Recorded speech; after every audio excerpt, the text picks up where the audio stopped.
which is why I feel in the second half of 2023 is where if we do see interest rate stabilization, better clarity from the Fed, we will see the market start to move second quarter, second half onwards, if not then third quarter onwards. So now, the scary things aside, okay, what excites me about 2023? Okay, number one, China is finally reopening.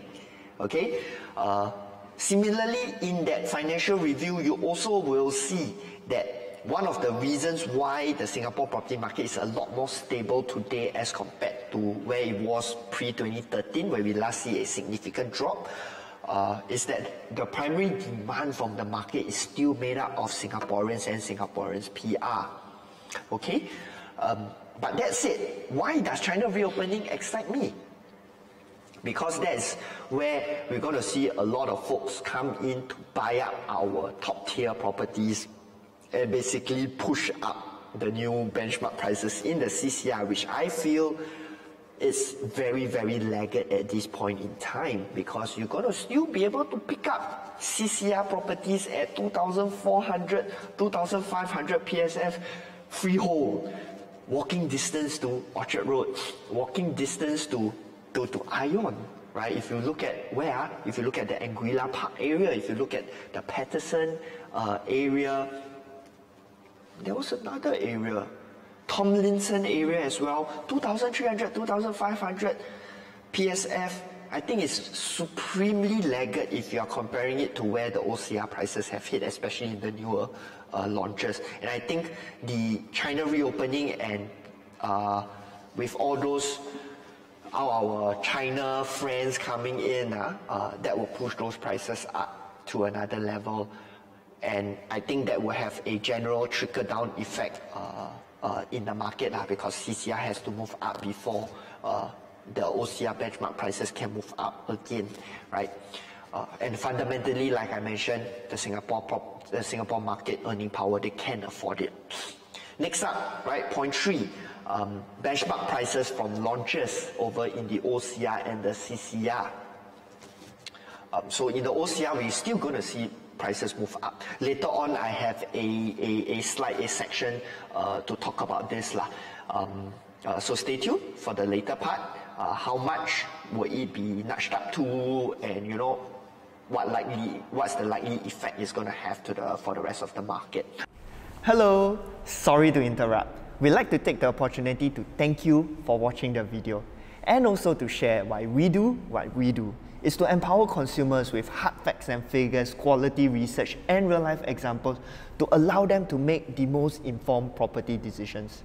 So if you found our videos useful, the only thing we ask for is for you to smash that like and subscribe button so that the YouTube algorithm can push out our videos to more consumers.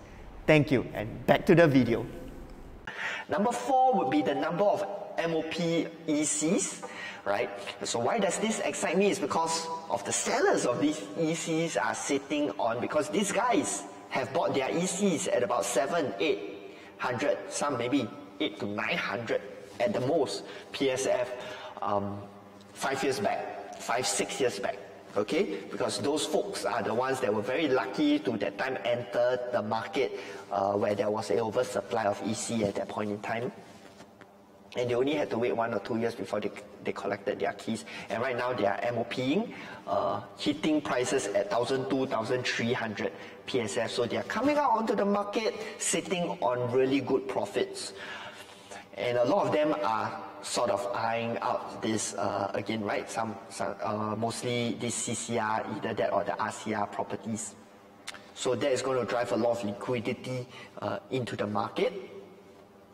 And on the buying side, right, if you are buyer looking at all these MOP ECs, I feel these ECs represent decent, very good value propositions, even in the even moving forward. Why? Because a lot of these owners, they are really making tons of profit, and they're happy to sell just to move on. Okay. And for you as a buyer into these units as well, taking advantage of that. So don't look at it as like, hey, wow, these guys are making a lot of money, can I still make? you can still make, because a lot of these ECs were purposely placed there to cater to the upgrader demand in those areas. A lot of these ECs are built in very high density upgrader areas to feed the demand of those folks in the future. The whole idea is that the government sell those plots cheap, so that those people that are willing to do this delayed gratification thing can earn the profit lah. And once they earn their profit, once it hits its MOP, they represent a good upgrading option for a lot of the BTOs in those areas. We see this so much in Canberra, we see this so much in the upcoming one will be in Tampines, and we see a lot of them also in moving forward, right, in Tengah, Bukit Batok area as well. So this whole EC dynamic thing is very interesting to me, the people that have made the money moving out, and it being a good opportunity for people looking to buy into them as well. 1, 2, 3, 4, 5. Point number 5, TOPs and sub-sales is also another market that excites me. Why? It's because at that point in time, a lot of people say these were the batches, these were the units that were sold in the 2018-2019 period, the period of the previous high supply. And a lot of the people at that point were saying, wow, those developments cannot buy, prices were too high. A lot of them were very big in sizes, and there were concerns about selling them in the future. We've already seen case studies of those properties performing very, very well. Case in point, Sterling Residences, Park Colonial, even Park Esta. And I foresee, right, those developments continuing to do well next year as well, with our Affinity, Riverfront, Treasure at Tampines, those units. So those units coming out will give the market a lot of better alternatives, because I feel right now, especially in the OCR area, upgraders feeling really caught in a terrible place, not a very comfortable place, because they either have to pay way too high a price and wait out very, very long for the new launches, right? Or go into the resale market that has, again, very low supply, hence sellers asking for a very, very high price. So I think sub-sales coming onto the market represent a good option for a lot of upgraders and catering to a market that is very undersupplied right now. And of course, seeing how they perform, I think will sort of give justification to the recommendations that we gave our clients 3 to 4 years back.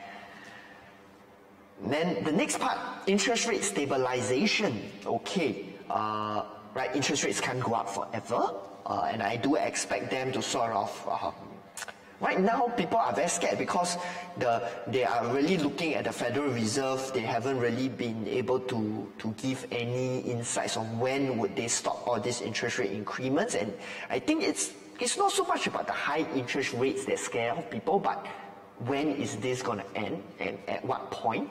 That's the one that really scares people, because we see the earning power and the cash in the Singapore households, right? So they can afford it. It's more of like, hey, you know what, like, so what exactly should I be planning for, right? And once that becomes clear, I believe that would bring in a lot of excitement into the market. People will then sort of get used to it, accept it, and then start to plan their moves accordingly, which is why I feel in the second half of 2023 is where, if we do see interest rate stabilization, better clarity from the Fed, we will see the market start to move second quarter, second half onwards, if not then third quarter onwards, okay?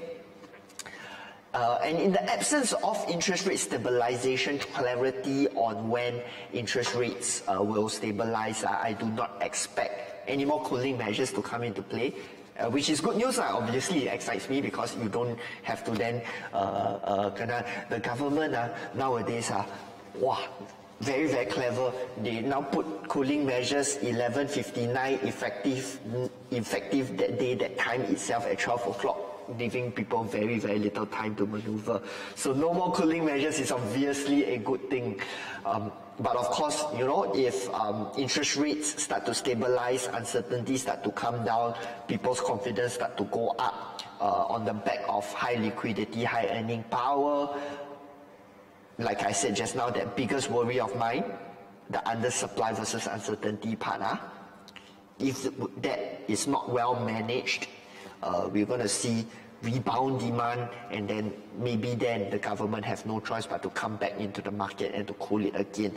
In the absence of which, I do not expect them to have to step in anytime soon.